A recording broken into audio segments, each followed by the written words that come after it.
ఈ పిల్లాడి తల్లిదండ్రులు ఇద్దరు ఒక్కసారిగా చిన్నగా అయిపోతారు. ఎంత చిన్నగా అయిపోతారంటే వీళ్ళిద్దరూ స్నానం చేసేటప్పుడు కూడా ఒక చిన్న కప్పులో చేసేవాళ్ళు. స్నానం అయిపోయిన తరువాత కొడుకు తన తల్లిదండ్రులిద్దరిని హెయిర్ డ్రైయర్ తో ఆరబెడుతూ ఉంటాడు. కానీ గాలికి తల్లి క్రీమ్ బాక్స్ లో పడిపోతుంది.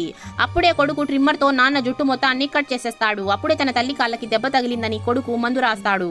అతను వెళ్తూ ఉంటే నాన్న బాత్రూమ్ లో పడిపోతాడు. దాంతో కొడుకు నాన్నని బయటకి తీస్తాడు. ఆ తర్వాత తల్లిదండ్రులు పడుకోవడానికి ఇతను తన షూస్ ని ఇస్తాడు. ఆ తర్వాత తన దగ్గర ఉన్న బొమ్మల బట్టల్ని తీసి తన తల్లిదండ్రులకి వేస్తాడు. వాళ్ళిద్దరికి ఆకలి వేయడంతో ఇతను ఫ్రెంచ్ ఫ్రైస్ చేస్తే నాన్న ఫ్రెంచ్ ఫ్రైస్ తింటాడు. కానీ అమ్మకి నచ్చదు. దాంతో కొడుకు అమ్మ కోసం నూడిల్స్ చేసి ఇస్తాడు. దాంతో అమ్మ కడుపు నిండా తింటుంది. ఆ తర్వాత ఇతను సైకిల్ వెనకాల ఒక బాక్స్ పెట్టి తన తల్లిదండ్రుల్ని ఆ బాక్స్ లో కూర్చొని పెట్టి ఆఫీస్ కి తీసుకొని వెళ్తాడు. వీళ్ళిద్దరు ఆఫీస్ కి వెళ్లి చూస్తే అక్కడ ఒక పెయింటింగ్ లో నుంచి ఒక విచిత్రమైన మంత్రగత్తె బయటికి వచ్చి వీళ్ళిద్దరిని ఒక పంజరంలో బంధించేస్తుంది. దాంతో వీళ్ళిద్దరు పంజరంలో ఫాస్ట్ గా పరిగెత్తుతూ ఆ పంజరం నుంచి బయటపడేలాగా చేస్తూ ఉంటారు. దాంతో ఆ పంజరం రోడ్డు పైన పడిపోతుంది. అప్పుడే వీళ్ళు రోడ్డుపై నడుచుకుంటూ వెళ్తూ ఉంటారు. అప్పుడే అక్కడికి ఒక సైకిల్ రావడంతో వీళ్ళు పక్కకి జరిగి చూస్తే అతను డెలివరీ బాయ్ అయి ఉంటాడు. దాంతో వీళ్ళు ఆ సైకిల్ లోకి ఎక్కేస్తారు. ఆ తర్వాత వీళ్ళు ఎలాగోలాగా ఇంటికి చేరుకుంటారు. వీడియో నచ్చినట్లయితే లైక్ చేసి ఛానల్ ని సబ్స్క్రైబ్ చేసుకోండి.